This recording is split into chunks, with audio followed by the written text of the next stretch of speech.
There's shenanigans going on here. Shenanitastic.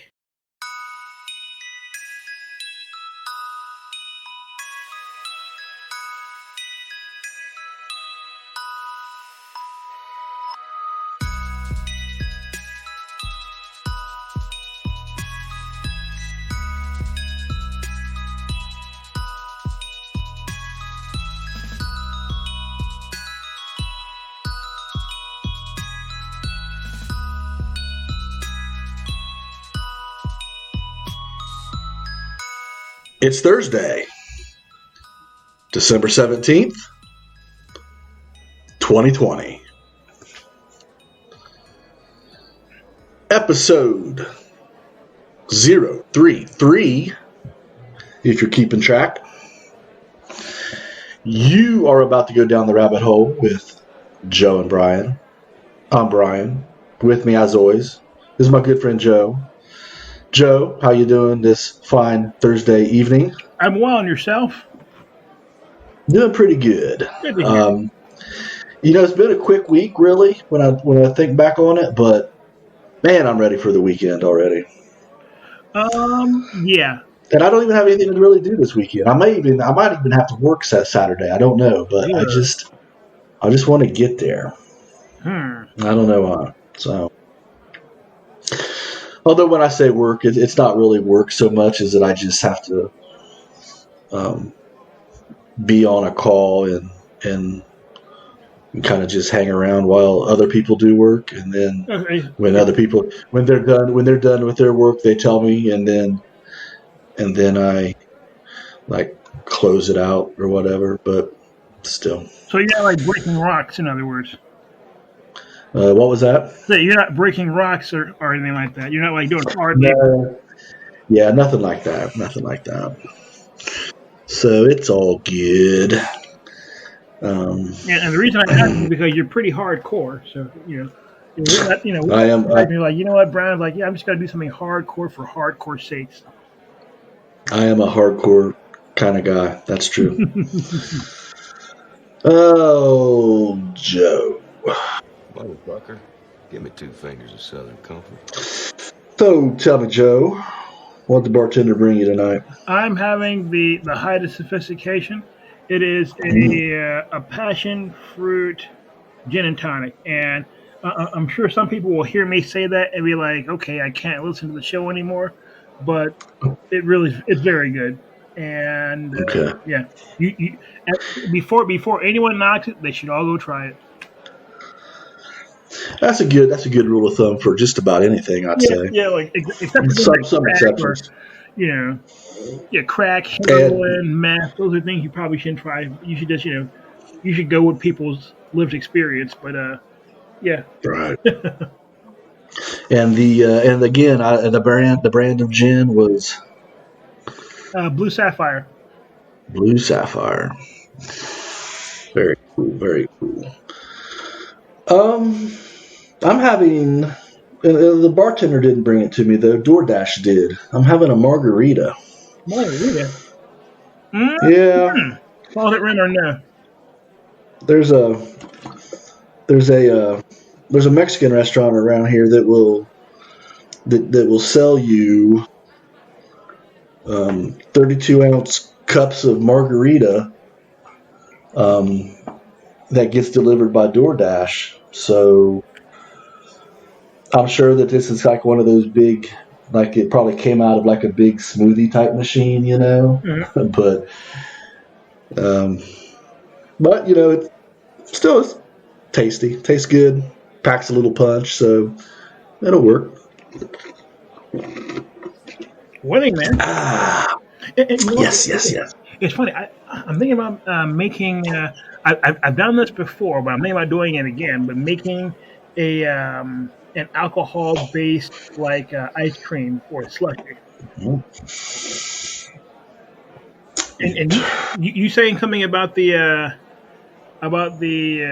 margarita coming out of a smoothie machine? That's what gave me the idea. Thanks, guy. Yeah. Yeah, you remember that Mexican restaurant downtown that was I was on 8th Street, and you cross over Main, and you go on down another block. That I can't think of what the name of it was, Yeah, but it it was was right next to the library down there, right? yeah, it was across from the library. Yeah, I seen the bartender guy that was running that place. He would make these. I mean, I don't know how it was just like making these margaritas like gallons at a time, and was putting them in this.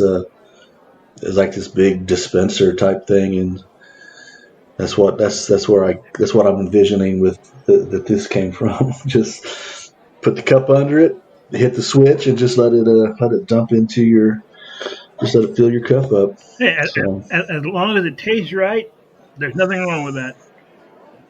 I think yep, I want my alcohol predictably delicious. this is that for sure. I don't want to do like a crapshoot every time I go for a drink. Like, oh, I just hope it tastes good this time. No. Can't have that. Before we go any further, to our YouTube peoples, like, subscribe, share, please. Doesn't cost you anything. It presumably helps us, and I take the effort to convert this show into YouTube format. So help share it, get the word out. Get the word out. Yeah. Get the So word out. all right. So again, I do have some updates for both Ahmaud Arbery and George Floyd. These updates are they were videos, like local news did reports on them, and I grabbed the audio out of them. So what do you say we check out the latest in the Ahmaud Arbery case? Please, let's go. A new video released in a fatal Georgia shooting that has drawn national attention. Police body-worn camera footage of the moments after Ahmaud Arbery was shot to death on a suburban street. The Brunswick man, who relatives say was out for a jog, was killed after 3 men chased him through their neighborhood in trucks trying to stop him. Those 3 men have all pleaded not guilty to the charges they are facing in connection with Arbery's death. Frisco's News reporter Troy Kless has been going through all this video, and he says it offers some new insights, and in some cases, really a slightly different version of events than what we have heard before, as we've been covering the story extensively. Troy? Yeah, that's right, Jeannie. Now, one of the main questions in this case has been the role of one of 3 suspects, William Roddy Bryan. Now, he videotaped the killing and later told police that he was simply a bystander, but the body-worn camera includes his statement to police at the scene of the crime, in which he said that he was trying to corner Ahmaud Arbery. On February 23rd, Lynn County Police responding to the shooting death of Ahmaud Arbery. Greg McMichael told police that day he thought Arbery was a man they caught on camera breaking into homes. And so I grabbed my step Magnum, throw Lynn County PD issue, by the way. We pull up beside him, hey, stop, we want to talk to you. And he just keeps on running. McMichael and his son Travis chased Arbery through Satilla Shores and got the help of William Roddy Bryan. You're a passerby coming through? Nah, not necessarily. Bryan would later explain how he got involved in the chase and what he did. But I pulled out of my driveway, was going to try to block him. Should we been chasing him? I don't know. One time when I cornered him up over here, he was trying to get in my truck. Travis McMichael seemed shaken, telling police Arbery attacked him. Everything's got to be done right. I know. Okay. I want it done right. I got you. So It just doesn't look good. I mean, it just shot me. Greg McMichael tried calling his former boss, Brunswick District Attorney Jackie Johnson, to ask for help. I was chief investigator with the DA's office for 23 years, so I know what you got to do. None of the men were arrested until after the video of the killing went public. Now, another new piece of evidence that we also received today is this coded letter that you see here. So, according to prosecutors, this was a coded letter that was sent from Greg McMichael while he was in jail to a man that actually testified on behalf of the McMichaels, requesting the judge give them a bond. Now, the judge denied them bond, and also that same man is who prosecutors say exchanged racist text messages with Travis McMichael. Now, again, all 3 men maintain their innocence and have pleaded not guilty to the charges that they are facing, and they remain in jail with no bond. You can find this and more on this developing story on our website, firstcoastnews.com. We're live in Brunswick. Troy Kless, First Coast News, on your side. Those pesky body cams, right? Yeah, I mean, I've never heard anything. I mean, I love the idea of body cams. It's hard. Yeah. It's hard to say. I didn't say that when there's a video of you saying it. Right.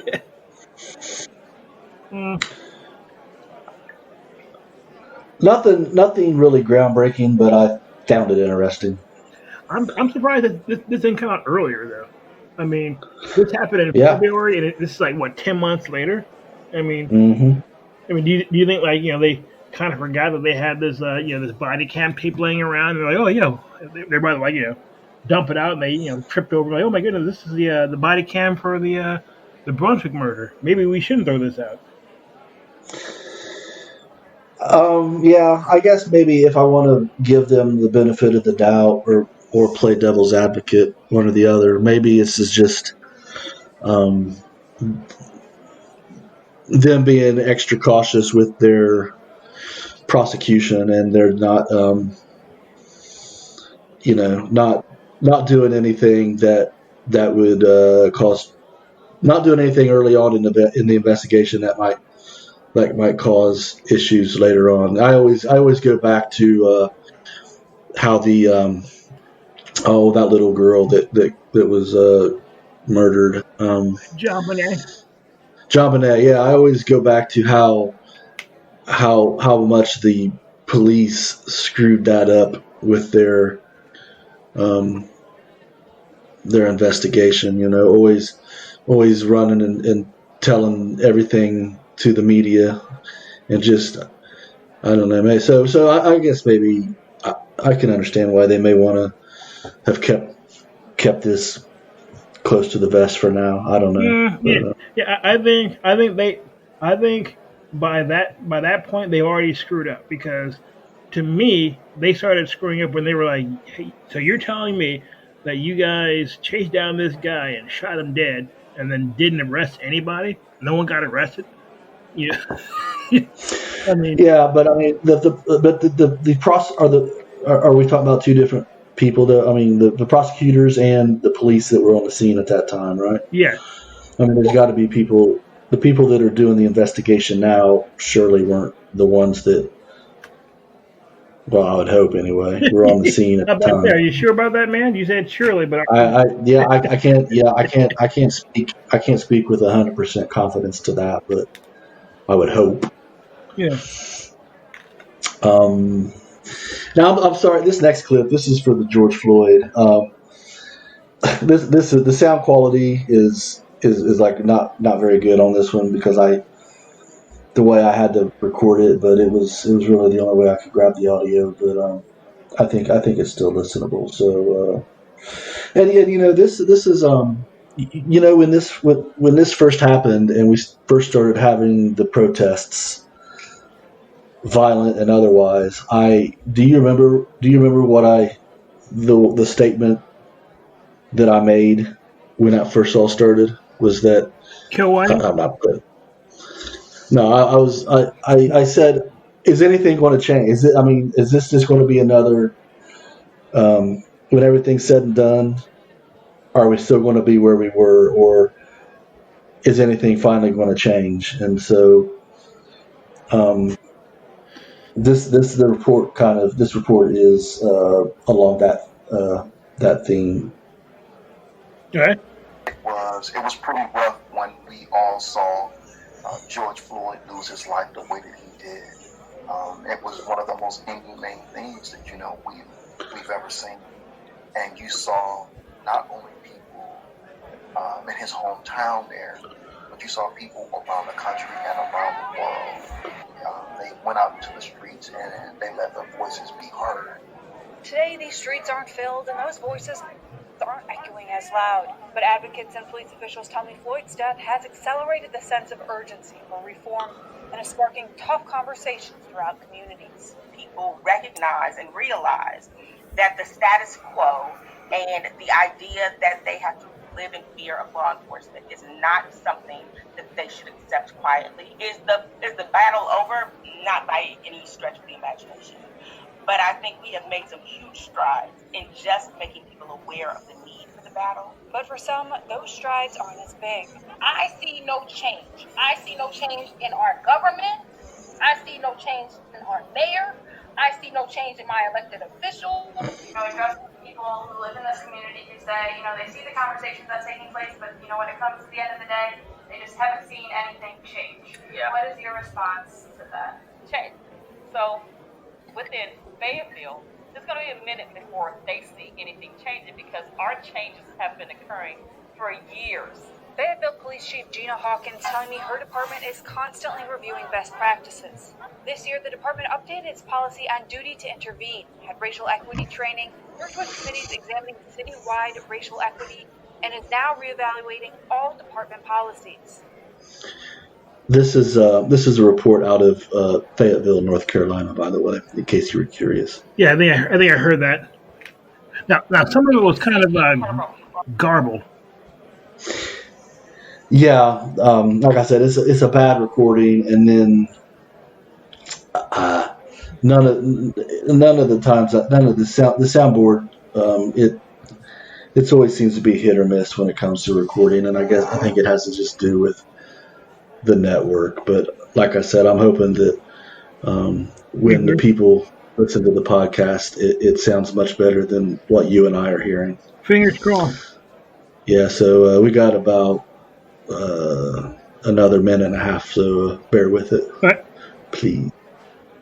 Policies that you think needs to be changed, or you need understanding, we're open to that. We're open to feedback because we believe we are serving with an expectation of not just keeping the community safe, but keeping ourselves safe, as well as being respectful to the community and everyone that we're engaged in. Gerald Gibbons, the NAACP president of the Raleigh chapter, telling us similar conversations are being had with agencies across the triangle. He says the solution is dialogue.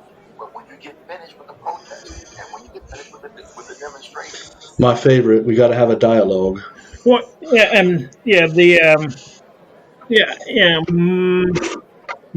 most things, a dialogue isn't a solution.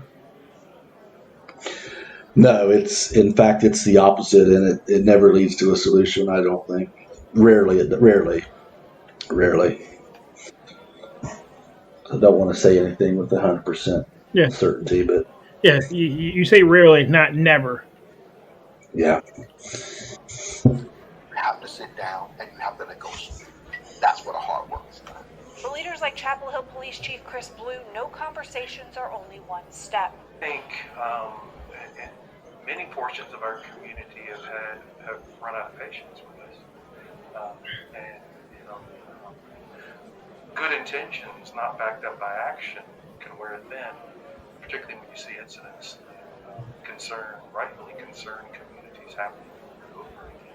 But change doesn't happen overnight or over a few months. As departments reevaluate policies, communities reimagine officers' roles, and legislators consider new laws, advocates and officers hope tough conversations give way to bigger strides. It's going to take patience. It's going to take perseverance. It's going to take intelligent conversation with facts and details for us to be able to get the change that we want. And it is worth noting, I did reach out to the Durham and Raleigh police departments. Neither agreed to sit down with us for an on-camera interview. There is still a lot more to this topic, so for more insight on what change has occurred this year and what leaders say they are looking forward to in 2021, head to abc11.com. For the I-Team, Samantha Coomer, ABC 11 Eyewitness News. One small postscript to Sam's story. Raleigh and Durham police have previously said they are working toward change. RPD Chief Cassandra Dick Brown says they are adopting all recommendations from 8 Can't Win.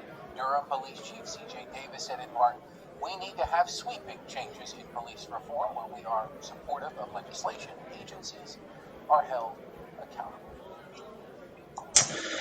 All right, so not really directly about George Floyd, but the aftermath, I think. All right. Well, that's interesting. Do you have any thoughts on it? I mean, I don't know. Do you think that there's been any change, or like me, I mean, I'm not in a. I don't know. I don't interact with the. I never leave my little cave here, so I don't know, but I don't know. Do you feel as you? I would think if in DC would be a place where you might be able to gauge this better. Do you think there's been any changes that you've seen? No, I'm not so sure about DC being a better place to gauge this, but you know. Yeah, I shouldn't. I shouldn't. I don't know that I don't. I shouldn't have said that. I don't. I've never. I've only got an outsider's perspective on DC, and you know what I hear about DC. I really shouldn't have spoken as though I know what it's like. We should go over that sometime. That might be an interesting thing to unpack my thoughts on this area. But to answer your question, one thing I have noticed is that people are aware of it in a way that they haven't been before, and Okay. so like I think before the whole George Floyd thing, had you said to the average white person walking the street that police brutality is real in certain neighborhoods and that is pervasive, they would not have believed you. They would have thought, well, there would have been a blame the victim. Yeah, it would turn into a blame the victim parlor game almost. And Mm-hmm. I think one thing that the graphic video displays is that this is real, and so it's 1,000 times harder for someone to say, oh, that doesn't happen, or police brutality wouldn't happen. So that's probably the biggest thing, and that's a huge thing, huge. But other than that, not really. I mean, people aren't saying like, oh, George Floyd got killed. Let's do X, Y, and Z. If that makes sense. All right. So there's not been this happened, and as a result, has anyone said anything or proposed anything that would stop future instances like this from happening? And that's kind of interesting because typically, something that causes riots in cities across the United States and around the world, typically after something like that, people are like, sit down and say, how can we make sure this doesn't happen again? But I don't think I've heard that thus far. One of the big things that they was talking about a lot afterwards was defund the police. But I don't know how, aside from that little area, that little pocket area in Washington state, I think. Oh, in Seattle, Seattle, yeah. And I'm not even sure what's going on there anymore. But they got rid of that. It was closed down like 2 days ago. So oh, really? Okay. Okay. Interesting. Anything else you want to bring up concerning this or Ahmaud Arbery before we move on? Nothing jumps to mind. Nothing jumps to mind. Okay. Yeah, next year I think the trials are going to start, so we'll have things to discuss then. Yeah, and we're going to see. Like, I'm going to bet that the I'm going to say it right now. The McDonald's and all the cops are going to walk, throwing down the gauntlet. Wow. Both. I mean, okay. So the three cops in Minnesota and the three rednecks in Georgia all going to walk. All of them. You heard it here, folks. Let me rephrase that. They're going to either walk or have slap on such ridiculously light sentences it's offending. It's offensive. Yeah, something like that. That is the future I see, and I think that's gonna make for an exciting, maybe not maybe the word exciting isn't the word I'm looking for, but an interesting 2021. We need a boring 2021, man. Yeah, I don't think that's in the cards, man. Oh my goodness, I will. I think I might literally check out if 2021 is like this, like just literally No, not just. we might need to start heading to the hills of Montana, man. I'm telling you, Yeah, or you're welcome to come. You're welcome to come along, man. go get like a bunker, Yep. a bunker, booze, bullets. What else? Beans and You know, the essential stuff. yeah. But yeah, it seems as if 2021 is going to be not a boring year, and we might be making our way up to Montana or Dakota. So Yep. Before we move on, I want to. I've got 10. Well, we have 8 clips. I have 8 clips left to play, and the thing is that none of the clips are really related to any of the things we have on our agenda. But I want to play. I want to play them anyway. I want to play them anyway because I think they're interesting.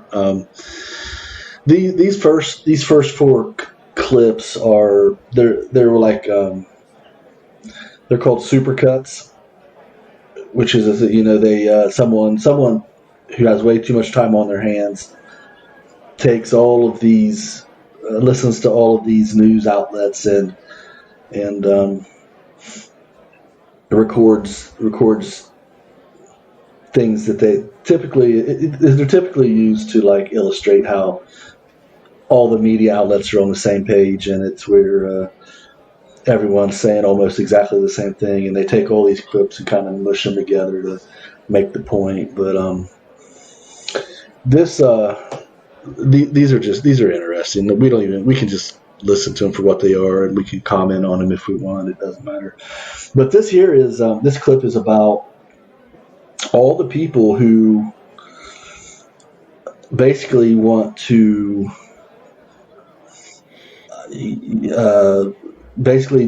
all the people they want to punish all the people who supported Trump these past 4 years, and to varying degrees. I've heard about that where people are like, "Oh, we want to make life hard on not only if you help this man, but if you help propagate X, Y, and Z, we need to make it hard. Make it so that you can't you can't just be forgiven and stuff like that." Yeah, I think that's what this this clip hits on. So it's a minute 13. So enjoy. Let me tell you something about the 69 million people that voted for Donald Trump. These people have revealed themselves for the racist that they are, for the tribalist that they are. You think that's every Trump voter? They voted for this consciously, knowing what Donald Trump stood for the last 4 years. They know him. Yeah, you are being targeted, but not because you're victims, because you're victimizing the rest of us. And I don't think that they should be forgotten, and I don't think that we should look the other way. I think we need to remember. People must remember and hold you to account. I do think that people need to be held accountable. How much are we going to just let pass by? You cannot come into this White House with the idea that these people aren't the enemy. They are. The hottest places in hell are reserved for those who, at a time of moral crisis, remain neutral. Shame on them. They are going to lose way more than this election. We want the prisons so filled with Trumps and Trump flunkies and Trump apologists and Trump enablers that we have to convert Trump buildings into new goddamned Trump prisons. We want enough of them in there that they can hold reunions and birthday parties. Wow, I think that last one was Keith Olbermann, and that dude, he's been over the edge for a long time. Yeah, no one listens to him. No one's serious. Yeah, but a lot of those people are serious people. I'd like for them to elaborate on exactly what they mean when they say held accountable. Yeah, I mean, you're better persons than I am, because the moment you say we need to hold somebody accountable for their vote or working in an administration, to me, that's when they they become distinctly non-serious. I mean, unless you can point to a law on the books that they broke for which they should be held accountable, you can't be serious. You're like, oh, hold them accountable. I mean, you're speaking to a base who agrees with you, and that's it. Kind of along those lines, I don't think we also want to live in a country where, people are talking about wanting to put Trump in jail when he's out of office, just like people talked about wanting to put, although there was Hillary, lock Hillary up and all this. We don't want to live in a country where the current administration, where it's a normal thing for them to prosecute and lock up their predecessors. Well, That's just if it ever got to that point, like one of two things would happen: good people want to run for the office, or right. Just as likely, only really bad people would run for the office, and they would. And on day one, they would make it their job to make sure they couldn't get, they wouldn't lose, or they couldn't get thrown in jail afterwards. So if they start playing that game, Yeah. even trying to prosecute, like I know Trump said something about locking up Hillary, but I don't know if they actually did anything about had any serious investigations, did they? I don't think so. Well, I'm not aware of any, but yeah, we don't want to do that. Yeah, the political experiment has failed. If yeah, if we end up doing that, so. I'm not positive what this is. It's Biden, no evidence. 52 seconds. I just want to deal in fact, because there is so much speculation out there, and there is zero evidence that Hunter Biden or Joe Biden did anything wrong here. We should note, again, and you and I have said this in the air many times, there is no evidence that Joe Biden was, involved in any wrongdoing. Of course, I want to note that there is no evidence that Joe Biden or Hunter Biden has done anything wrong. I just want to reiterate. And let's be clear for the viewers. There is no evidence Biden did anything wrong. I'll note again, because it's important. There is no, I repeat, no. There is no evidence that either Biden did anything illegal. There's been no evidence. There was no evidence. There's no evidence. There is no evidence. There is not an iota of evidence. No evidence Biden did anything wrong. There's really no evidence. That Joe Biden did anything wrong. Nobody's ever accused there's no evidence whatsoever that Joe Biden did anything wrong. Got that? Joe Biden did nothing wrong. Hunter Biden did nothing wrong. wait, there you have it. Wait, did you put together these things? I didn't put them together. It was somebody with OCD and a lot of time did. I think. Yeah, I wouldn't have the patience to do that. Yeah, I get the feeling that somebody thinks that Joe Biden didn't do anything wrong, or Hunter Biden. Yeah, but yeah, I think so. But from what I've understood from those the laptop from hell, right. Not only were there those salacious pictures and video of him engaging in questionable acts. Yeah, with there's not only that, but there are also some text messages and emails talking about referencing monies being paid and 10% being put aside for the big guy. The big guy, yeah. Yeah, I wonder who the big guy could be. Maybe we can only speculate. Like Shaquille O'Neal. Shaquille O'Neal's a big guy. Any other big people that might be in Biden's orbit? Hunter Biden. We said his dad is a big guy. I mean, Vice President of the United States. That's pretty big, and yeah, but I can't imagine that he was talking about him. I don't know. I mean, I wish my dad was like vice president, so I can go around and get. What is funny about this at all? I'm serious as a heart attack. Everybody, all us normal folks go out and get jobs and have to look at somebody's face and do what they say. If my dad was vice president, I'd be chilling. I'm only mentioning this because it's fun and it's kind of along these lines, but I don't know. I don't know if there's any. I mean, like the things you're talking about, there is proof. I mean, these things they exist. Obviously, I don't know whether this is how true these things are, but I've heard them along the way. But it's like apparently Joe Biden's dad kind of did the same racket with Joe, and I think I heard someone say that Joe was like taking it easy on Hunter because he wasn't demanding as much of the money as Joe's dad was demanding of him or something like What? that. Like this is just a family racket or something, Well, where did you hear this from? I don't know where I heard it from, but Oh, okay. and I guess why I say it's not. I don't believe it. I was just it was kind of along these lines, and I just wanted to point it out because I thought it was funny. But I'm going to help us find out where you found this from. So when you wake up in the morning and do your business and all that stuff, and then you go on to log onto your computer, what are the first 2 or 3 sites you log on to that are not work? well, mostly I go to Gab Trends, which is they gained popular Gab Trends and Citizen Free Press.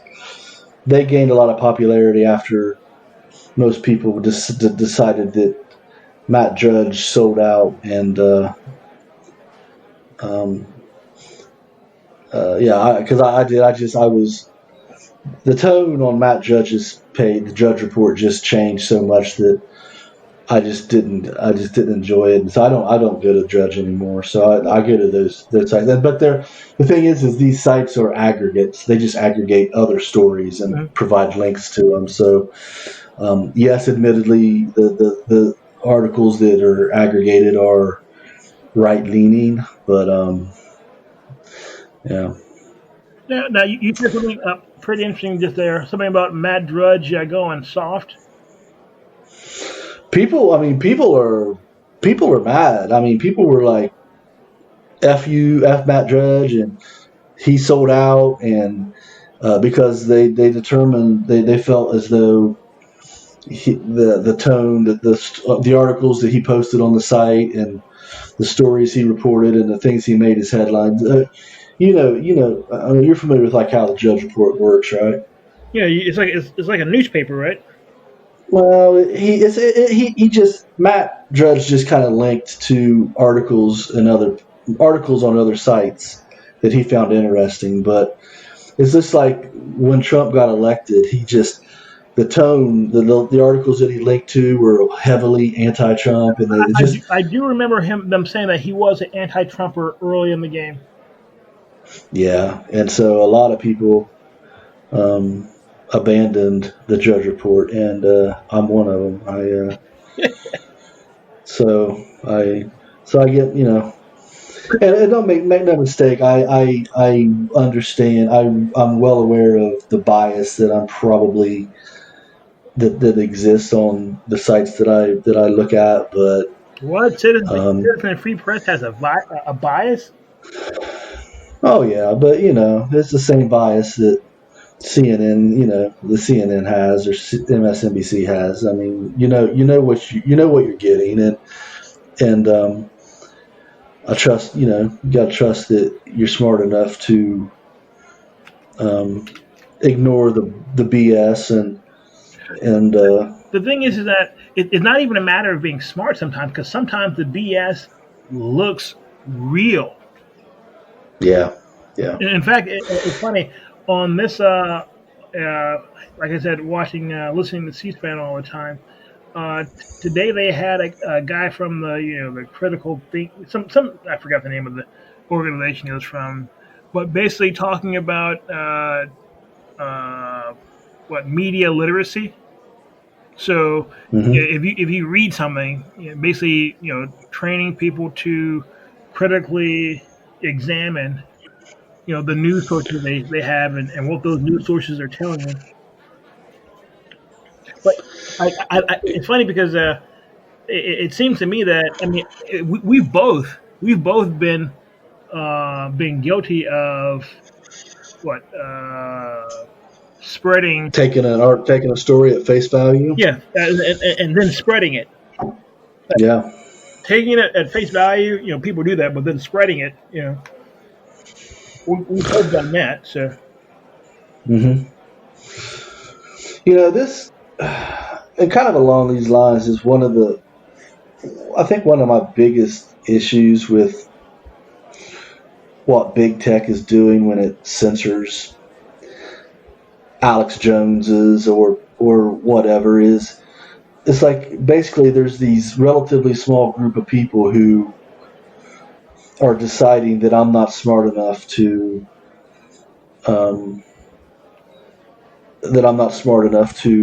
read an Alex Jones story and decide the credibility of it or not. It's like, well, this is not a dig against you. I have no doubt that you are smart enough to discern, BS from non-BS, at least 85% of the time. But there are a lot of people out there whom I can't say that for. There are people out there that listen to Alex Jones claim that Sandy Hook was a hoax, and they believe that. Yeah, but I still don't think that those people need to be protected from themselves. And that we agree. Yeah. I don't know why, but it made me, when I started thinking about it like that, it made me think, you remember how like that Hotep Jesus was like talking about reparations and was like, we can't just give black people money because they just go spend it on tennis shoes and whatever, and how on the face that was such a horrible thing. Like, it's like you just give no credit to people. I kind of feel like that obviously it's not the same, but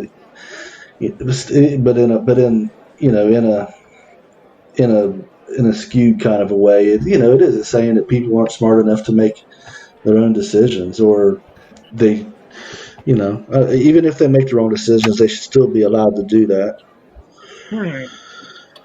I don't know. I don't know if that was a good example or not, but I think you kind of basically my point is that as a group of people who consider themselves above others are making decisions that because they don't think that other people are smart enough to make the right decisions. I guess I don't know. Some people just call that leadership. Yeah. This next supercut is called. I think this is like a part 2 to what we just heard, but this is called After Evidence. So this is 49 seconds. Let's check it out. Biden's secret emails. A really fishy story. The Post claimed that the emails were found on a laptop computer that was brought to a repair shop in Delaware in the spring of 2019. The FBI is now investigating whether those alleged Hunter Biden emails are actually connected to a larger foreign intelligence operation. They may be related to a foreign intelligence operation. Foreign intelligence operation. Foreign intelligence operation. For all we know, these emails are made up. The information found on the laptop may be part of a Russian disinformation campaign. Part of a Russian disinformation effort. Described by many intelligence experts as having hallmarks, all the hallmarks of a Russian disinformation. Russian disinformation campaign. This is a classic example of the right-wing media machine. Well, I was going to say, Russia dropped the ball this election, apparently. But this was all about the laptop from hell.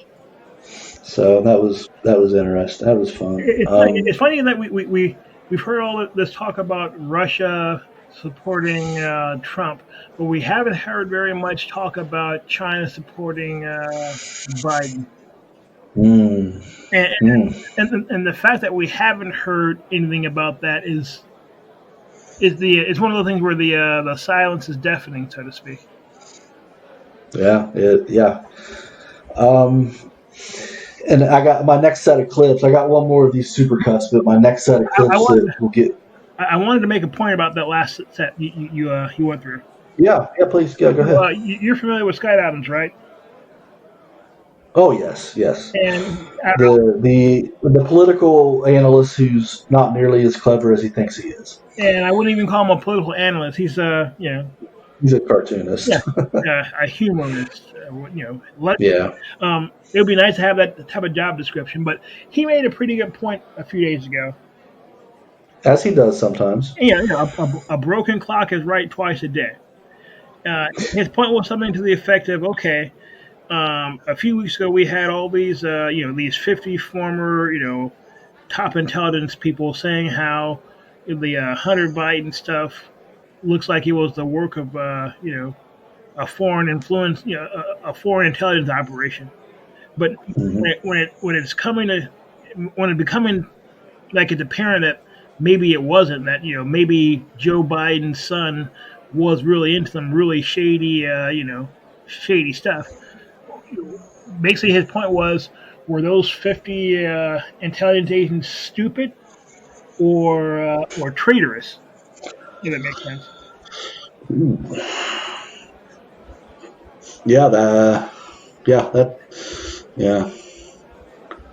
Are they stupid or dumb? Yeah, kind of a thing. Yeah. Well, no, stupid or traitorous. Traitorous, which is treasonous, which is worse. Mm-hmm. Because if it was this looks like foreign intelligence operation. Oh crap, the guy really was guilty and was doing all this shady shite. And part of me says that we shouldn't be hearing anything from intelligence officers about domestic elections anyway. So somebody should tell them to shut up. Yeah. It's probably no secret. You probably know. I don't talk about it. I try not to mention it a lot because it's just kind of, predictable. But I'm firmly of the belief that the media, they're just, I consider them to be the propaganda arm of the Democrat Party, and they're going to do everything. They're going to do everything to protect Joe Biden, and so. I think if they don't talk about it, then roughly half of America won't even know about it. So I don't know. I would agree with you, but I would make one small tweak, and once you hear the tweak, I'm pretty sure it won't bother you. I don't think I don't think I'll just say the legacy media, the ABC, CBS, CNN, yes, those guys. I wouldn't say that they're part of they're a part of the Democratic Party. I think they're probably part of it. Their established powers arm, so to speak. So they're mouthpiece. So that established power might be Democrat or Republican. A mixture of You're right. You're absolutely right. I've said I think I call them the elites, those folks. Nice. I'm totally on board with that. And so, but let's. I'm sorry for interrupting you and stopping the flow of the other clips. Let's go to those. Well, we got one more in this set. It's called Hitler. I don't know if we want to listen to it. We're already familiar with the way that the term Hitler has been abused. This is a minute. Do you want to hear it? Sure. Why not? How long is it? It's a minute long. So here we go. This week, 82 years ago, Kristallnacht happened. It was the Nazis' warning shot across the bow of our human civilization after 4 years of a modern-day assault on those same values by Donald Trump. I'm going to use an extreme example. Think about Hitler. So many stunning parallels to what Hitler was doing. In describing Hitler's psychological profile, and this only pertains to Adolf Hitler, There is so much that is resonant of the Third Reich in this administration. Many tendencies like Adolf Hitler. does this look like Germany in 1932?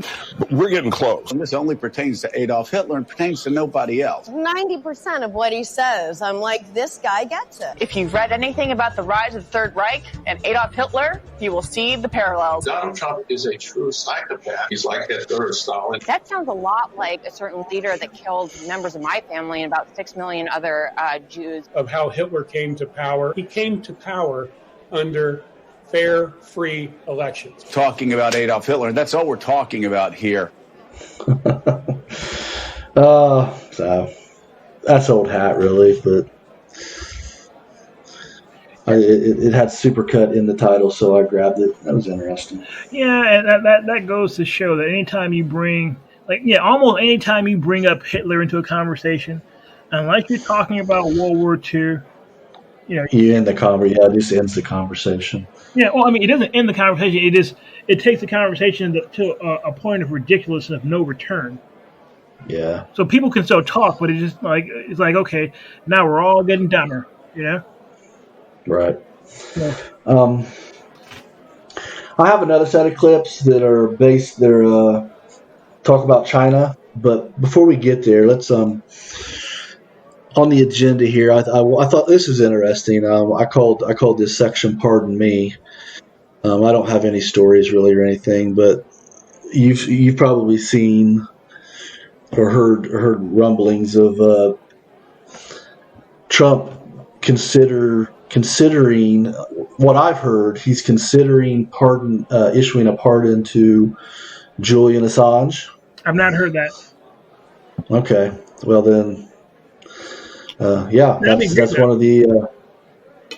What about that guy that's chilling in Russia? Well, that's the thing. Yeah, this is what I want. I want Trump to pardon Assange, Snowden, and Chelsea Manning. I thought Chelsea Manning was pardoned. No, I think it just got released, but I don't think. Or clemency, or. I don't. Yeah, maybe that, but I don't think it was a pardon. If it was a pardon, then I'm an idiot and just ignore that part. But definitely, I'd like to see Snowden and Assange be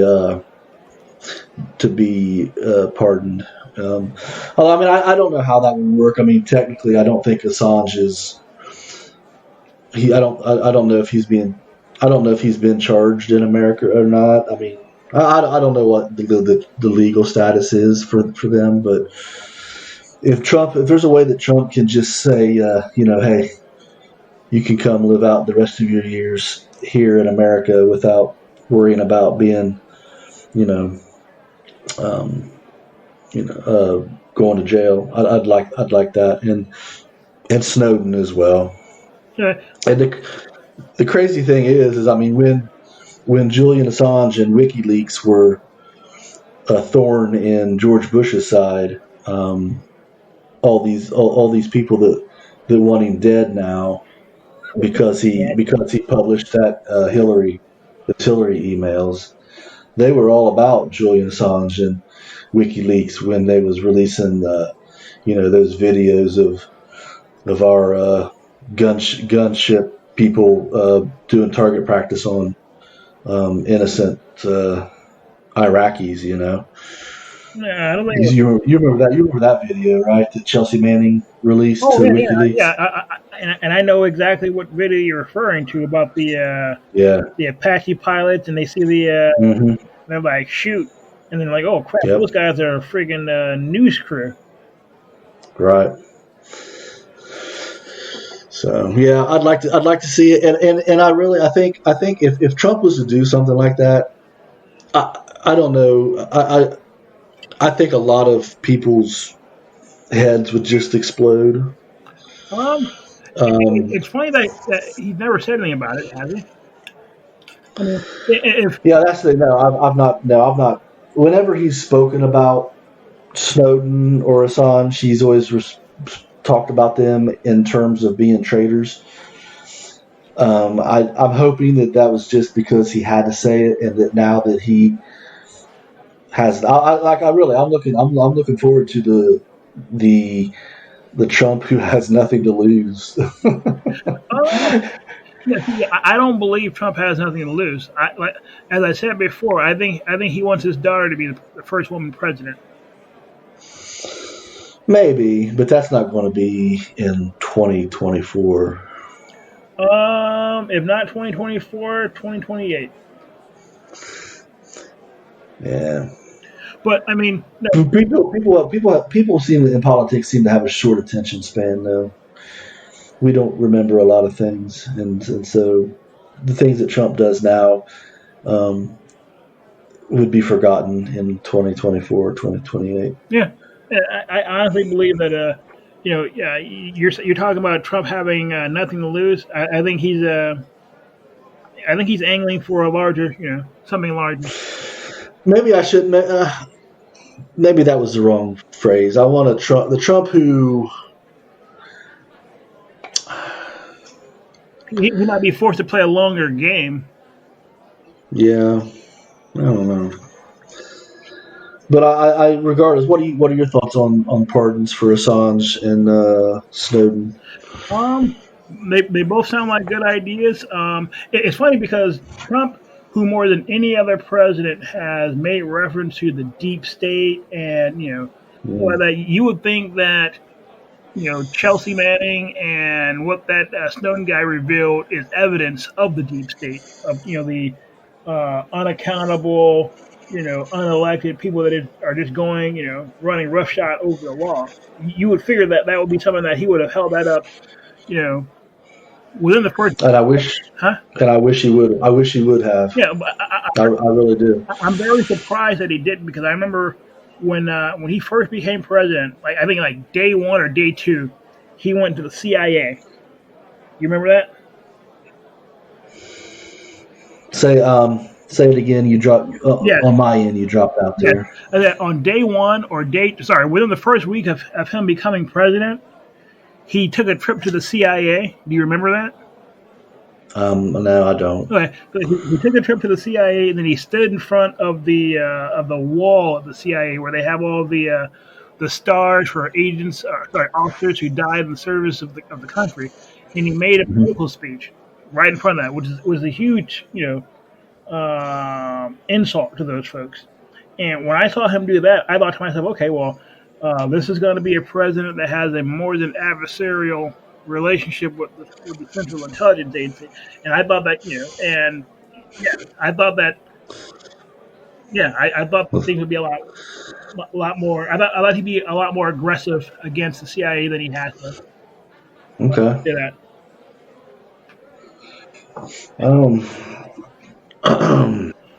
So let's see here. I've got So this is from last week. This is an article that you. I'm sorry. Go ahead. One other quick thing. Yeah, quickly. Obama did not pardon Chelsea Manning. He commuted Chelsea's sentence. Okay. And I'm sure. And I think the difference between a pardon is saying, "Yeah, you're not guilty anymore," but commuting is like, "Yeah, you're guilty, but we're going to let you out." Okay. So.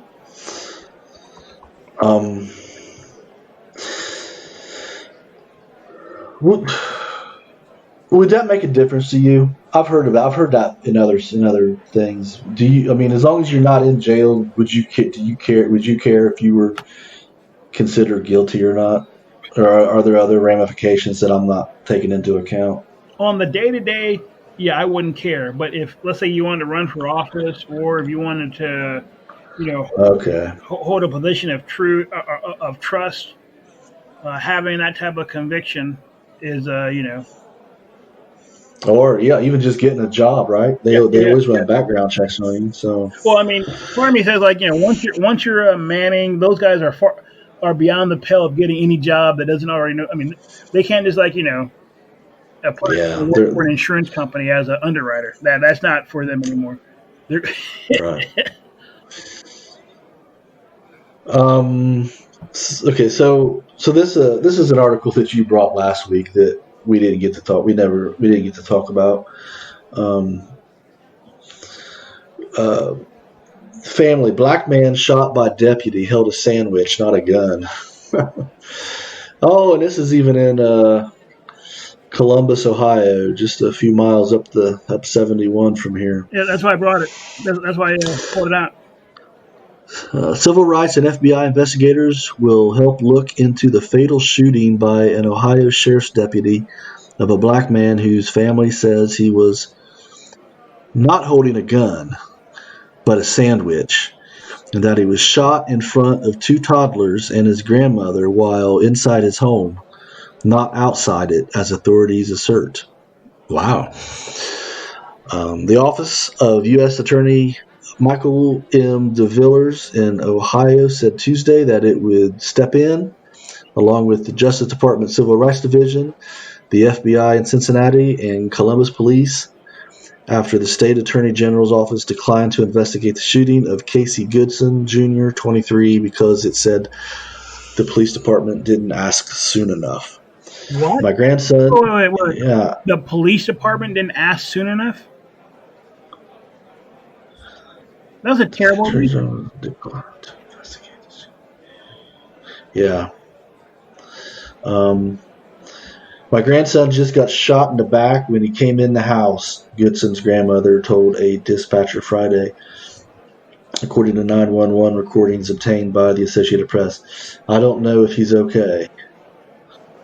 Oh, goodness. Goodson had just gone to the dentist, she told the dispatcher, and she didn't know what had happened or who shot him.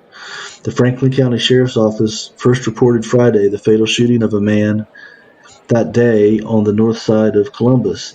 The case was given to city police because the Sheriff's Office does not oversee investigations of its own deputies in fatal shootings, and the police department did not release such details as the names of Goodson and the deputy who shot him until Sunday. Since then, Goodson's relatives and law enforcement officials have given conflicting details. Visible evidence of the events is lacking because the sheriff's office does not provide officers with body cameras. Ding, ding, ding. And the deputy's SWAT vehicle did not have a dash-mounted camera. Really? I thought they all had dash-mounted cameras nowadays. Mm-hmm.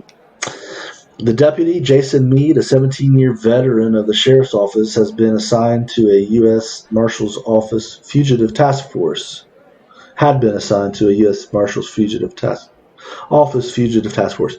The task force had just finished an unsuccessful search for a fugitive Friday afternoon when Goodson, who was not the suspect, drove by and waved a gun at Mead, according to U.S. Marshal Peter Tobin. That just doesn't pass the smell test to me. So he drove by waving a gun at a cop on the way home from the dentist. Yeah, if that's what they're saying, just doesn't. Yeah. That doesn't smell right. One witness heard Mead command Goodson to drop his gun, and when he didn't, the deputy shot him, Tobin said. Goodson was taken to a hospital where he died. Wait a second. We got to rehash this. We had to have missed something. Goodson, who was not the suspect, drove by and waved a gun. But then they're saying that they heard Mead command Goodson to drop the gun, and when he didn't, the deputy shot him. But up further, they said that he was shot as he was going into his grandmother's house. It seemed as if they must have cut out the part where the cop gave chase. Right. Yeah. Attorneys for Goodson's family said that he was shot while walking into his home, and that his grandmother and two toddlers who were not his own children, witnessed the shooting. Tobin's narrative leaves out key details that raise cause for extreme concern, the attorney's statement reads, including the object Goodson was holding. Police say it was a gun that was later recovered from the scene. Goodson's family says he was holding a Subway sandwich. Well, I mean, this is one of those things that should be really easy to discern, right? Like, go to the dead body and see if he was holding a sub or a gun. Was he holding a gun, or was he holding a $5 horrible tasting sandwich from a national chain?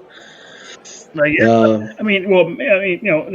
cops, some cops aren't the brightest, and these guys may be amongst that bunch because they don't have dash cams in their car or body cams. This all could have been, known. Yeah. Debo. Debo. Huh? Debo. Yeah. Debo. No, like if you're a cop and you shoot somebody because you think they have a gun and it turned out they have a sandwich, that should be automatically you get to go to jail for criminal incompetence. Yeah, they don't even remotely look alike. At all. So, I mean, and the thing is that was a sandwich in the bag? Exactly. I mean, that's how that's what they do. They wrap it up, they put it in this long plastic tube bag, and it's a white. No way you can confuse that for a gun unless you're drunk. Yeah, drunk. Yeah. That's I don't know. I almost want to do like a Google alert and kind of follow the progress of that, because that just I have more questions than that article gave me answers to. All right, cool. I mean, that's yeah. I don't want our list. I don't want our list to get too long, but Ahmaud Arbery, George Floyd, and at least for a few news cycles, we can try to follow and see how this progresses, because that just is a weird something just doesn't seem right there. The thing is, I'm just saying, this poor guy, his last day on earth really sucked. He went to the dentist. and then a scene, a black man seen cops and decided, I'm going to wait. He's going to do the one thing that practically guarantees that he gets shot, and that's wave a gun at him. I said, the one thing that's going to earn. Being a black male isn't bad enough. You had to go extra hard, right? Yeah, it's not like the cops are going to see that and just let it go. There's you're guaranteeing that there's going to be a confrontation of some kind, and that you're not going to benefit. You're not going to. It's not going to end well for you. Yeah, you're not going to come out on a winning side. No, never. Yeah. So there are enough elements of this story that don't pass the smell test. I think we kind of have to, follow up with it. I want more answers. Yeah, I want answers. Damn it, Ryan and Joe want answers. Wait a second, Tobin. That name is familiar. I could only think of it. Only reminded me of Tubin. The Zoom masturbator. CNN Jack. Okay. It's Tobin or Tubin? The masturbator is Tubin. Oh, yeah. The cop is Tobin, I think.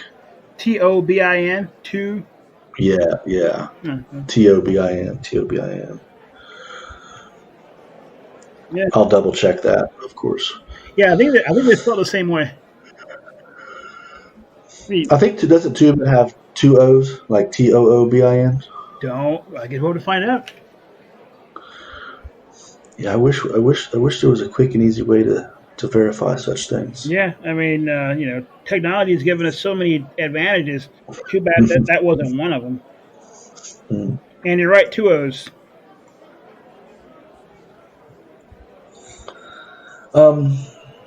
Okay. Well, last week was our China show, but I've got some clips. You sent me a link to one of the C-SPAN show where they interviewed.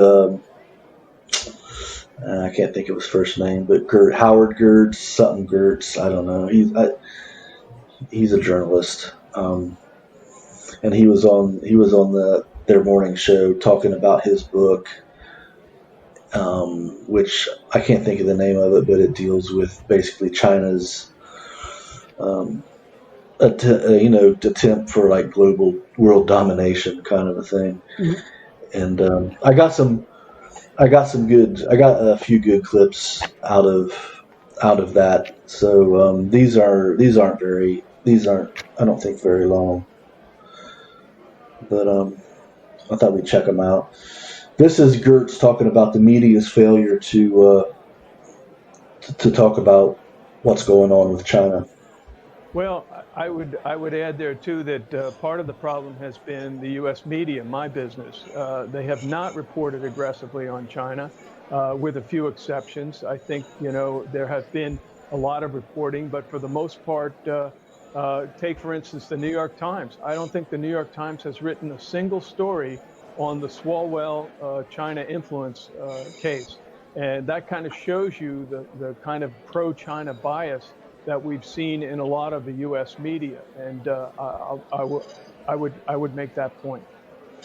Watching that show, I didn't know when we talked about this last week that Fang Fang or Christina Fong, she made the escape to China, man. I thought she was like in jail or something. Oh no, I mean she's back in the motherland. Oh yeah. I don't think they ever convicted her. I don't think she's not in jail.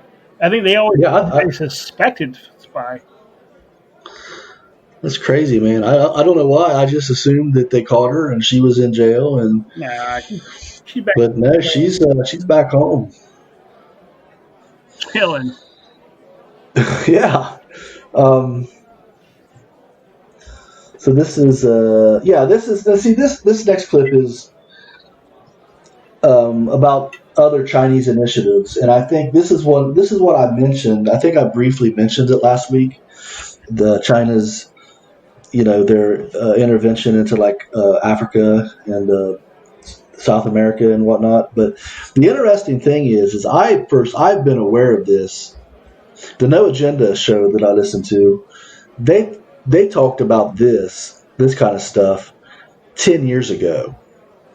I mean, it's not so it's not like this information hasn't been there if people were willing to see it or to find it. But I had heard about this 10 years ago, easy. But that's why I asked that question the last show. But I think he's going to. That's what this clip deals with. Again, the Chinese are on the move. They have something called the Belt and Road Initiative, which is ostensibly a infrastructure development program. Again, it's been used as a deception effort by the Communist Party of China. They go into countries, 4 countries in Africa, Latin America, South Asia, and they say, hey, we want to build a railroad for you, or we want to build a port, and we'll even finance it for you. And then they give them the financing at exorbitant interest rates. Then the governments of those say, hey, we can't pay for this. And they say, well, now it's ours. And they take over. They've done that in Sri Lanka. They've done that in a number of countries. And what I see them doing is in the developing world, kind of doing an encircling strategy around the more developed nations of the world so that they can build up their influence. There's also a military component to this. They're developing a network of bases, these ostensibly commercial ports and access agreements with countries that China could use for military operations in the future. Again, our intelligence agencies told us for years that China had no global military ambitions, only wanted to take over Taiwan. And now we see that they have global ambitions to basically take over the world. Wow. Yeah, it's funny. It's funny. Like, when they say take over the world, it kind of reminds me of when I was a kid watching G.I. Joe and how Cobra would be. They always had very grand, lofty goals, and they weren't taking over a country. They want to take over the world, all of it. Yeah. I don't know if China wants to take over the world. It makes sense that if you're China, it makes sense that if you're China, you don't want like America being the big dog, right? Right. Yeah. The idea that one thing that's off about him, that guy, is that he makes it seem as if they shouldn't be trying to do what they're doing. Whereas I think it makes all the sense in the world that they're trying to do what they're doing. Who wants to be who wants to be the 200-pound gorilla when there's an 800-pound gorilla in the room? Does that make sense? Well, yeah, it's put your country first. Yeah. That you can't blame them for wanting to do it. The problem, I think, we shouldn't be facilitating it. Exactly, and that's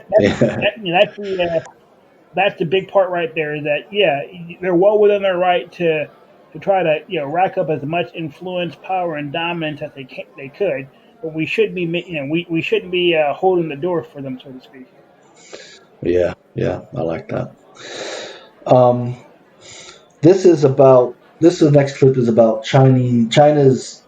I think this is the programs that they already have going on here in the United States, and I had heard about. I think it's called the Confucius something or other that he talks about here. I had heard about that. Yeah, he talks about that here. I would make the point that China has a program they call Made in China 2025. And the point of this program is to go out, not just to the United States, but to other countries of the world and try and gather both expertise in terms of people as well as information and technology and bring it back to China. And I think that I've seen a number of Justice Department prosecutions of academics who have been co-opted by this program. They've taken large amounts of money, and the Chinese are spending, upwards of $500,000 a year on a particular professor or a researcher who has access to the kind of information that China wants. And it's a major problem. The other thing I would point out, which I haven't talked about, is the Chinese Confucius Institutes. These are ostensibly non-political, cultural and language units that until recently there were about 100 of them on U.S. campuses, and they were basically buying their access onto campuses. And a lot of universities became addicted to this Chinese money, and in so doing, they had to self-censor by not criticizing China's human rights record, like the imprisonment of over 1 million Uyghurs in Western China. The Trump administration has really gone after these institutes. They're, again, kind of a stalking horse for a lot of these technology collection programs, and they've convinced a lot of universities to separate from the Confucius Institutes.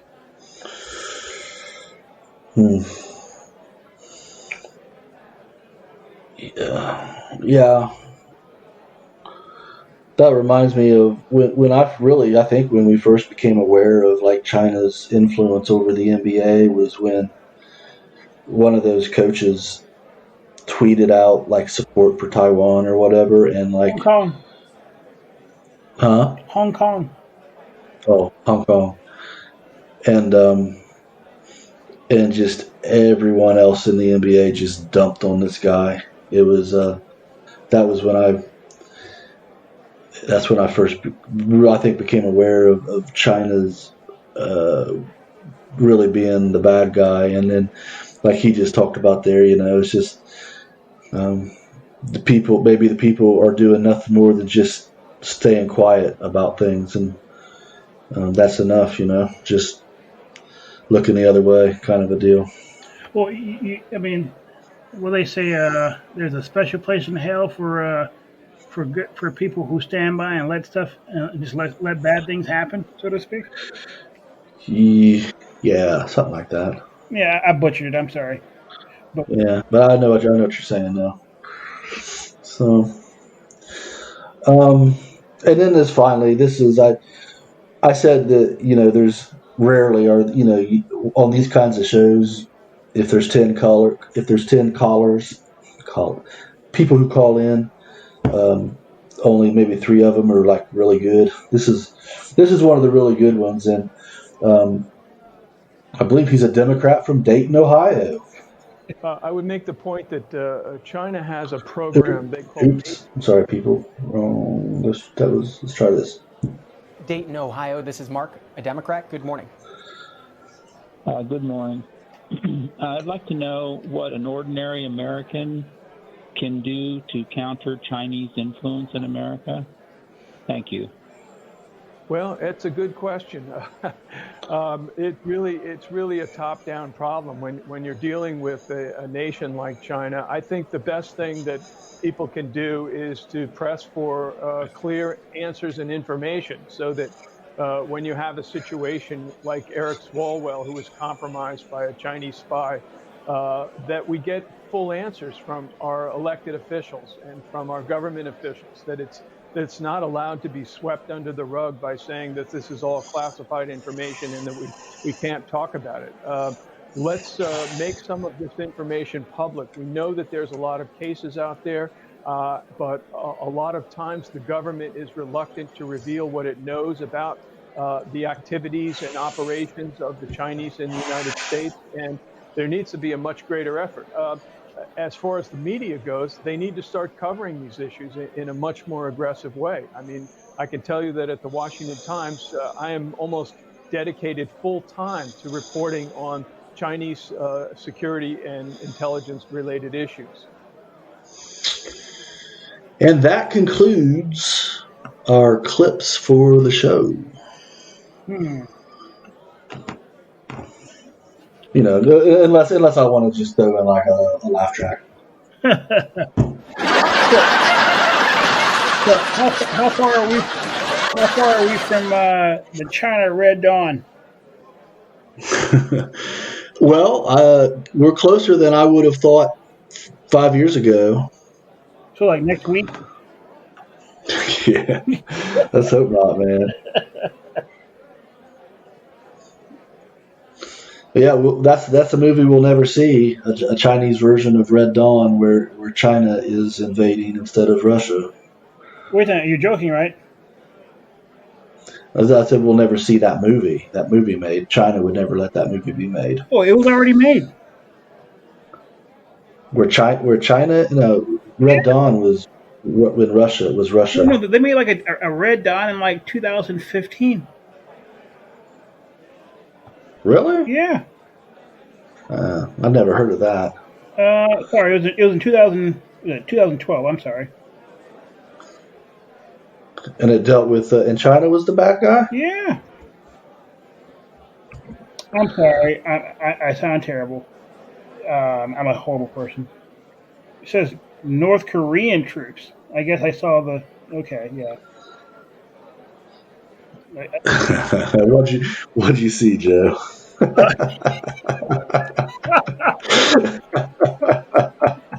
I see myself getting canceled.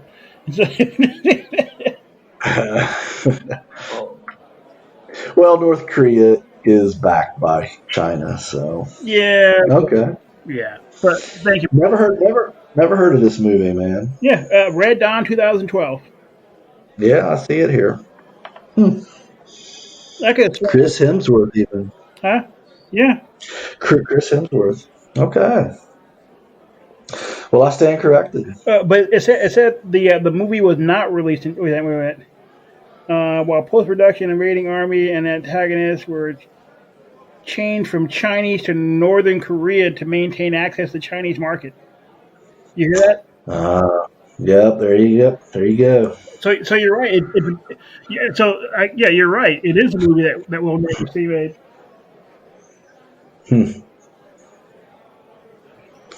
Wow. We may be in more trouble than we are aware of, man, or maybe not. I don't know. I don't want to be the alarmist. My experience has been is that the alarmist on a long enough timeline is probably right.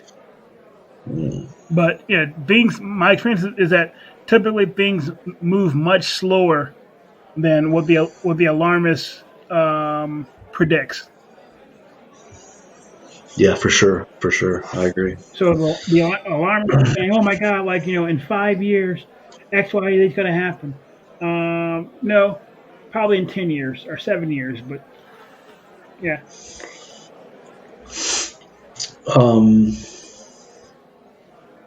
Wow, the very idea of North Korea invading the United States is just dumb. Yeah, that's kind of yeah. There's no projection of power. Yeah.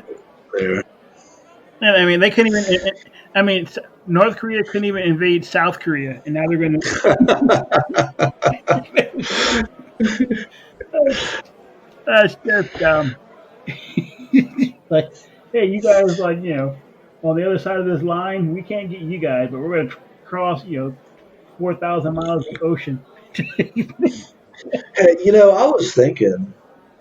I think last week we were talking. You know how they said that there's like an estimated 40,000 Chinese, not necessarily spies, but working. Yeah, here in America doing what? I mean, what would happen if 40,000 Chinese people with weapons did a coordinated? Was 40,000? Would 40,000 people doing a coordinated attack on strategic cities throughout the country be enough to? I mean, that would be like a serious attack, right? Yeah. The answer to the question is yes. Would 40,000 people be able to, cause enough disruption and pressure on strategic pain points throughout the state? Would that bring us to our knees, or at least bring us to a grinding halt for at least a little bit? Yes, that is true. That'd be crazy, man. Yeah, it would be nuts. But yeah. It's something that you say that would never happen, but then again, 12 guys hijacking airplanes and flying them into strategic points. Never thought that would happen until it did. Yeah, well, 18 guys or 21 guys. Doesn't matter. You're right. It was 21 guys. You're right, 21. Yeah, but if something like that happened, they'd be breaking out those. If something like what you just described happened, 40,000 people, Chinese, in a coordinated attack against the United States, they'd fire up those camps they had back in World War II for the Japanese. Yeah. 40,000 of you. I'm confusing North Koreans for Chinese. Yeah, I don't think. If there was an attack, no one would care to really sort them out, so to speak. I'm Chinese. I'm Korean. No. You have to look. Get in this camp. Lock them up and sort them out later, man. Yeah, and the crazy thing is that there's no reason to believe that is not. There's every reason to believe that rounding folks up and intern capping them is perfectly consistent with the Constitution as we understand it.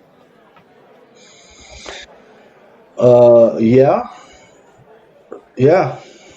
So if those guys are having any crazy ideas, pump the brakes. Right. Yeah. All right, Joe, I'm going to check the time here. We are at an hour and 35 minus the 7 minutes that we did before. So we're about an hour and 28. What do you want to talk about? I have some stuff on the Second Amendment here. We have that. If you want to talk about that solar wind, we can do that. Yeah, let's do that. And solar wind. With that,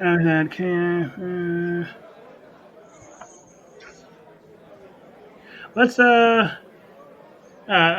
scanning this. Let's talk about the solar wind. What do we know about that, man? Yeah, this is like super interesting. Really, interesting for who? Yeah, it's super interesting to me. Right. But I'll try to describe. What's that? It's super interesting to you and who else? And I'm going to give you a clue. Nerd.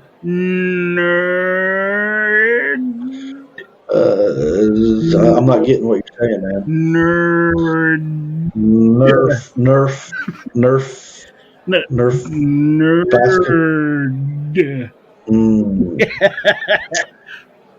Oh, the nerd candies. The nerd candies. I don't think they care about stuff like this. Nerd. All right, fine. But I'll try. I'll make this. I'll explain this. So I'll try to make it. I'll try to express why it's so cool. All right, please do. So I guess SolarWinds is a company that provides software that other companies use to monitor their internal networks. So if that software, if it's installed on a company's network, it has access to everything because that's its job. Mm-hmm. And so apparently there was some malware that got released onto all of these systems. I'm not sure if it ever said how it got on the systems, only that it was on the systems. And so the way that malware like this works is that they typically, not always, but typically what it does is when it's on your system, it will dial home, or it'll communicate with some remote server to get instructions on what to do. And that's why, some malware is so sophisticated that it can, just by the instructions that it gets from its home base, I would say, it can do once it's installed, it can end up doing things that it was never intended to do just from communicating with this home base server and getting new instructions and whatnot. So, and that's what was happening here. Was this malware was communicating to a dummy server. They chose, the server name was avsvmcloud.com. That was the domain name of the server that this malware was contacting for instructions. And that's kind of that just, if someone's seen, if IT people seen that that domain in log files, it looks, nothing about it stands out as being a problem. So it would probably go undetected just by admins looking at server logs. But then, but anyway, what they ended up doing to stop this malware was they took over, Microsoft, working with the FBI, they took over that domain. They took control of it. And so the cool thing, what was cool is, this this home-based server that was meant to give out, these malicious instructions to this malware was kind of like taken over by the quote-unquote good guys, and they essentially used it to, when the malware dialed in to get instructions, it sent back like kill switches to effectively. It says here that they make a point of saying that it didn't remove the malware, but it like disabled it or at least neutralized it, stopped it from doing whatever it was doing. So this article, I've got this off of Krebs on Security, which is probably one of the most trusted security websites there is, IT security. They don't mention like what the ultimate goal was for this malware. A lot of times malware, they create what they call like zombie bots, or I don't know, but they use them to like do denial of service attacks on other companies or other websites or whatever. But and what's a denial of service attack? Yeah, a denial of service attack is just when so many, say you have like when Best Buy decided that they was going to put the PlayStation 5 on sale at midnight on Black Friday, and their website gets shut down because of so many people trying to access it. That's kind of what a denial of service does. It emulates that. It just sends. They target a website, and it just sends so much traffic at the website that it can't handle it, and it essentially shuts it down. Yeah. So, but they don't. This article doesn't say if that was the goal of this malware or not. But I don't know. I just thought it was pretty cool the way they use the home base of the malware to actually stop the malware. I thought that was pretty cool. Yeah. And that's all. That's all I know. That's all I know about it. I just read this article real quick before we started recording. But yeah, cool stuff. Dude, we need to start a hacking firm. You know what I will tell? If anyone is interested in because I think the word hackers and hacking gets horribly abused nowadays. If anybody listening wants, I'm sorry, what was that? The word is horribly abused like most things nowadays. Yeah, you're right. Yeah, nowadays a kid who can just download a script off the internet and change a few things and cause trouble, they call him a hacker, and that's laughable. But if anybody's interested in a real and this is a really cool book. It's not a big book. It's a quick read. I think it's from published probably in the 1970s. And so the computer systems that it deals with are Unix mainframes and stuff like that. But it's called The Cuckoo's Egg, I believe is the name of it, The Cuckoo's Egg. And it is a story. It's a true story, or it's based off of a true story of how some guy came across, because you know how computer systems used to just be the thing of universities. Mm-hmm. And so there was a guy. I think he was like an astronomer student or professor or something, and he accidentally came across somebody hacking into his university's computer system. And so this is a story of how the things that he did and how he went about trying to track down who it was. And it's just a crazy story. And even though the computer systems in it are, we still have Unix and mainframes and everything, but today people think of computers as your Windows laptops and whatnot. But it's a really cool story about true hacking and what it's really like.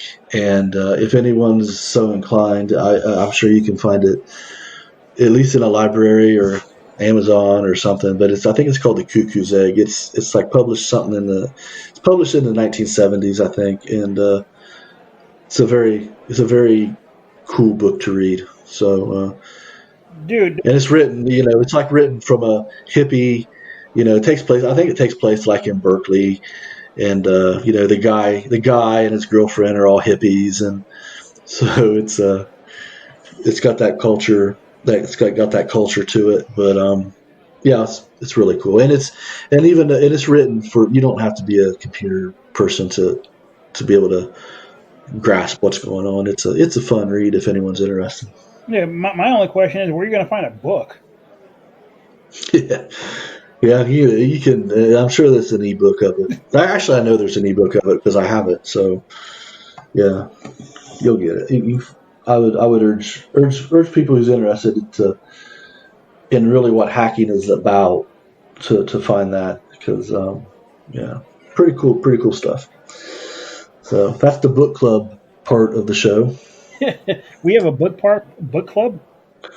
Well, we do now. Are we going to do the right thing, or are we going to do the wrong thing? I'm afraid of the right thing or the wrong thing. I need more information before I can answer that. Because I think the goal generally is to keep it around an hour and a half. Okay. Yeah. I thought that might have been what you were talking about. Yeah. We should probably think about wrapping up. I think we're going to. I don't really have a skullduggery story this week, but the story you brought was, if not skullduggerous, it was at least interesting. Yeah, it's put a paper bag over your face. Yeah, let's go with that. Let's do it. Let me get down here to it. See here. So, Brian, do you have any sisters? I do not have sisters. No. So, if you did, let's say right. Let's say there's a Brian and what's the female derivation of Brian? Rihanna? Yeah, actually, Mom was convinced that I was going to be a girl, and my name was going to be Brianna. I was just guessing. No, that's honest to God, the truth. Mom was convinced that I was a girl. That was going to be my name, and so it's kind of reversed when I came out a boy. Hey, you got she came up with the male version of that, I guess. So Brian and Brianna. Okay. All right. So you have your little sister. Would you? How do you feel if you looked at your sister and were like, oh yeah, she's attractive? The very idea just feels dirty to me. Yeah, I can't really make myself think of that. You know why? Because you're a normal functioning person, which is exactly what the people who in our story are not. They are not normal functioning people. Where is it? Oh my God! Don't tell me that that's how this story ends. I didn't read this story. I just seen the headline and got the gist of. Oh my goodness, Joe! No, I mean they don't. Don't tell me that they end up together. No, they don't. No, they don't. Oh, not from. Yeah, where did it go? I can't find it. I titled it. "If You're Down, I'm Down." I'm sorry. I was just being stupid. Yeah. It's on page. It's down towards. I think it's down towards the bottom of the show note. Yeah, it's right before This Week in Skullduggery. It's just another one of the many various manifold reasons to cancel us. I know. Woman matches with her brother on dating app. Jokes it caused emotional distress. It's good. Yeah. Because several things happened. I mean, it's one of those things where a lot of things have to line up in just the exact wrong way for two people to. Okay, so Oh, brother, I can't even believe they used her real name. Brooke Averick said she recently discovered that a dating app she was using had suggested that her most complicated match was to none other than her own sibling. Compatible match. Sorry, compatible. You're right. Sorry, my bad. She said the cringeworthy. She should say what app this was too. She said the cringeworthy mishap occurred on Thanksgiving when 24-year-old Averick, who is also known as TikTok star Lady Afron, posted a video revealing how Hinge had updated her list of most compatible users. Something I'm most thankful for is something that I'm most thankful for is that my most compatible with Hinge.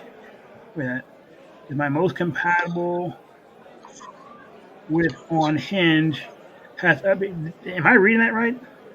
That's a weird sentence. Something I think it needs some punctuation. Yeah. Something I'm most thankful for is that my most compatible with on Hinge has been updated. So I'm guessing that there's like a section on this app called most compatible, and so that's what she's talking about. Yeah, that's a weird sentence. Yeah, good. As the Everett cut to her Hinge screen, she told 724,400 followers, "Here he is, super cute. If you ask me, Brooke and Noah, we think you two should meet." And we agreed, TikTok star continued. We've already been spending Thanksgiving together, and it's going well. Let me show you. Okay. So, yeah. So, her brother. Another so-called artificial intelligence fail. Yeah, I would have thrown out the window. Yeah. I mean, because once you make that type of mistake, everything else that comes out of your mouth is garbage, right? Yeah, I'm thinking. I mean, I guess really the only way to have prevented something like that was if the app knew, like when you signed up, if you provided names of brothers and sisters. But you know, a lot of those apps work because they have you give them access to your Facebook, right? Oh, okay. I don't know. I've never used them, so yeah, you would think that if they had access to your Facebook, your Facebook data, that that type of stuff wouldn't, that type of problem wouldn't occur. And millennials may not have Facebook pages. I mean, Facebook may be old fuddy-duddy stuff. Yeah. Anyway, yeah, that's interesting. I was you scared me at first. I was like, wait, did they like decide to just hook up? I hope not. No. But no, they didn't. I don't think. So anyway, crazy. Well, there's I don't even know why I'm saying this, but it popped into my head. There's a cheesy 80s. Are you familiar with National Lampoon? Yes. Yeah, they make the National Lampoon Vacation, Christmas. They make those hokey type movies. Yeah. Well, there's an 80s movie, I think, early 80s, called National Lampoon's Class Reunion. And it's basically the story is that this high school, this class, they're back at the school having their class reunion, and a serial killer starts taking them out one by one throughout the night. All right. And the serial killer turns out to be prom king. A kid from their class that they used to pick on, and what they did like his senior year, they said, "Hey, there's this girl that wants to hook up with you. You know, she's out in the car, but she's like really shy or something, and so she's like wearing a paper bag, and she doesn't want you to take it off. Just go out there and hook up with her." And then it ends up that after the fact, he finds out that it was his sister, and it's like she commits suicide. Oh God! And then so he comes back at their class reunion and starts getting revenge by killing people. So I'm sorry that I had to. I felt compelled to share that, people. Yeah. I thought National Lampoons were like light and funny movies. Yeah, but I remember it so well because it was the first movie I ever watched that had a naked chicks in it. What?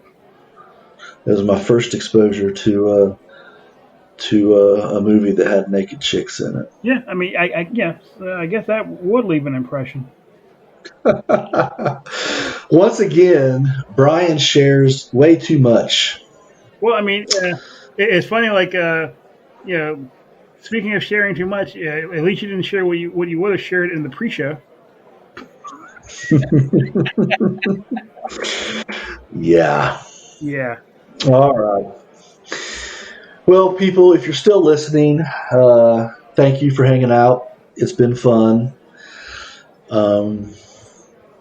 And as always, you are cordially invited to join us here, and I can say it safely this time.